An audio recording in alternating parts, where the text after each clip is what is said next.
Últimas noticias /vertical Paloma Valencia. La defensa de la inocencia del presidente Uribe es una prioridad. La senadora habla claro con el periodista Ricardo Angoso sobre el arranque del gobierno Duque y el foco de su partido en la libertad de su líder y las garantías que exigirán a la Corte. Hay que reducir de una forma drástica los gastos innecesarios del Estado y concentrarse en los que generen inversión y desarrollo social y económico. Tenemos que lograr que Colombia vuelva a recuperar el equilibrio económico, que hoy no lo hay, y retomar el rumbo del impulso perdido bajo el anterior gobierno.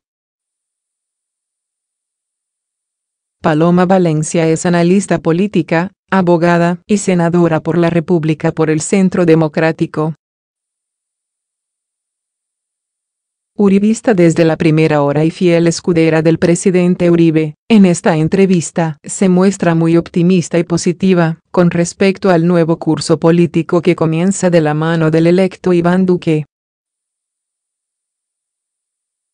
Valencia también cree, sin dudarlo, en la inocencia del expresidente Uribe y considera que las criminales de las FARC deben pagar por sus crímenes. Ricardo Angoso. ¿Cómo ha quedado la Justicia Especial para la Paz, JEP, tras su última revisión legislativa? Paloma Valencia. Nosotros hemos logrado como primera victoria del gobierno electo de Iván Duque que los procesos a los militares se suspendan y que haya una reglamentación especial para la fuerza pública. Nosotros creemos que los militares no pueden ser tratados de la misma forma que los terroristas, sino con una normatividad especial. Otro aspecto fundamental que nosotros hemos defendido es que los magistrados que juzguen a los militares deben conocer el oficio de la milicia, saber qué es lo que están tratando y que sepan cuáles son los manuales de operaciones de nuestras Fuerzas Armadas sin que se generen beneficios que premien a la delación. Y es que es muy grave que a cambio de las confesiones se obtenga la libertad porque entonces se está forzando a que la gente confiese para que quede libre e incluso que eso se haga a base de mentiras. Nosotros también consideramos que se debe defender el buen nombre de la institucionalidad, en este caso de las Fuerzas Armadas y también de nuestra policía. Y es por ese motivo por el que hemos solicitado con éxito esa transición para que el nuevo gobierno pueda ejecutar los nuevos cambios que son fundamentales. R.A. cree que el fuero militar que fue suprimido por el presidente Álvaro Uribe se volverá a implementar. ¿Qué pasará con el mismo? P.V. Lo que es curioso del Foro Penal Militar es que hoy está consagrado en la Constitución de la República. De hecho, el gobierno presentó algunas proposiciones para crear un fuero militar rígido y con algunas modificaciones que presentamos el presidente Uribe y yo misma. Hoy el fuero militar dice que sirve para todas las operaciones que se hayan efectuado con órdenes emanadas de una forma legítima. Y que los militares deben ser juzgados por jueces que conozcan bien a las Fuerzas Armadas. Pero, en la práctica, lo que ha ocurrido es que el fuero militar ha ido desapareciendo porque muchas de sus competencias fueron absorbidas por la justicia ordinaria, algo que no se entiende porque finalmente decisiones administrativas de rango inferior han ido en contra de lo que dice la Constitución misma. Ese asunto me parece inadmisible y así lo hemos hecho saber. Los juicios a los militares. R.A. cree que en Colombia puede llegar a ocurrir lo de Argentina, donde los militares están siendo procesados, condenados y cumpliendo largas condenas. PV. No, yo creo que esa situación no se dará en Colombia, ni siquiera con la JEP. Creo que los militares en Colombia no se van a encontrar en esa situación, sino que aquí la pregunta es más bien al revés, es decir, si los terroristas de las FARC, que han cometido miles de crímenes atroces, secuestros, delitos de todo tipo y acciones terroristas brutales, por relatar algunas de sus tropelías, van a pagar un solo día de cárcel por esos hechos. ¿Quedarán impunes todos esos delitos?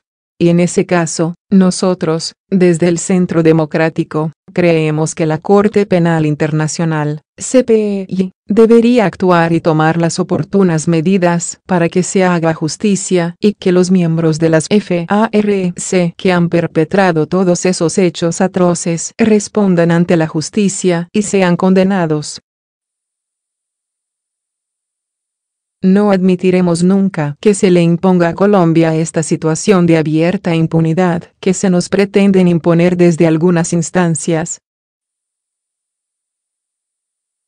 R.A.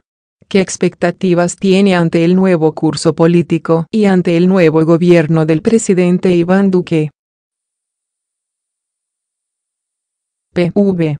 Tengo muchas y positivas expectativas ante el nuevo gobierno. Creo que tiene ante sí grandes retos y desafíos, sobre todo en el área económica, para poner en marcha el aparato productivo colombiano, asunto que, en mi opinión, requiere una drástica bajada en los impuestos y que, al mismo tiempo, se mejoren los ingresos de los que tienen un salario mínimo.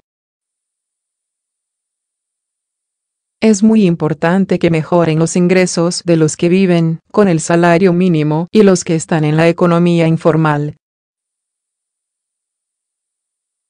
En Colombia más del 50% de la población vive con un salario mínimo y eso significa que el gran desafío del nuevo ejecutivo es que debe de mejorar los ingresos de los más pobres. Tenemos que ser capaces de generar una economía productiva que sea capaz de crear nuevos empleos y también mayor riqueza para todos. Tenemos que bajar los impuestos, subir el salario mínimo y, al mismo tiempo, reducir el gasto público con medidas de austeridad, que considero absolutamente necesarias. Hay que reducir de una forma drástica los gastos innecesarios del Estado y concentrarse en los que generen inversión y desarrollo social y económico. Tenemos que lograr que Colombia vuelva a recuperar el equilibrio económico, que hoy no lo hay, y retomar el rumbo del impulso perdido bajo el anterior gobierno. El flagelo de la corrupción. R.A. ¿Qué posición tiene el Centro Democrático ante el grave problema de la corrupción que padece Colombia y ante la próxima consulta sobre este asunto? PV. Yo fui parte de la negociación entre el Partido Verde y el Centro Democrático ante la consulta sobre las medidas anticorrupción y llegamos a acuerdos importantes sobre este asunto. Y, además, me tocó convencer a mi partido sobre la consulta, algo que como usted sabrá no estaba muy convencido, y que aceptara sus contenidos, que, aunque con falencias y debilidades, incluso con problemas de redacción, tenía aspectos de fondo que considero fundamentales. El mensaje de fondo, considero, es que los colombianos nos movilicemos contra la corrupción y sus dañinas consecuencias, mandando una señal a los políticos tradicionales de los ciudadanos de a pie. No quieren la corrupción de ninguna forma. La consulta es algo del pasado y fue utilizada contra el Centro Democrático finalmente. No hemos podido comprometernos en la campaña electoral como hubiéramos querido porque se nos atravesaron problemas centrales, como por ejemplo la persecución política y penal al presidente Uribe, lo que nos impidió un mayor trabajo de calle para que la gente conociera nuestras propuestas en este sentido. A este respecto, la defensa de la inocencia del presidente Uribe es una prioridad y no vamos a permitir que se le atropellen sus derechos. Mientras los criminales están en libertad, hombres inocentes como Uribe son sometidos al examen de una justicia que opera muchas veces por razones políticas.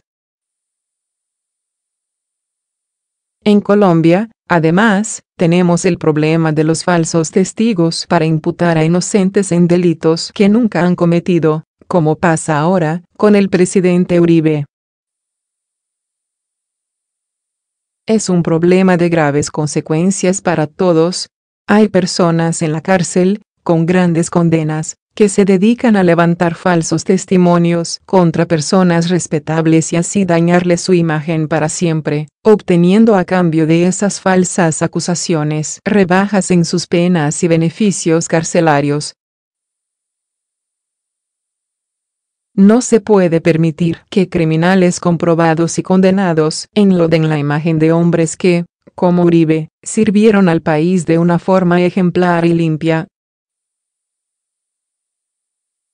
Pero, en definitiva, no perdemos de vista que la corrupción es uno de los grandes problemas del país y que debe ser enfrentado con medidas eficaces y audaces.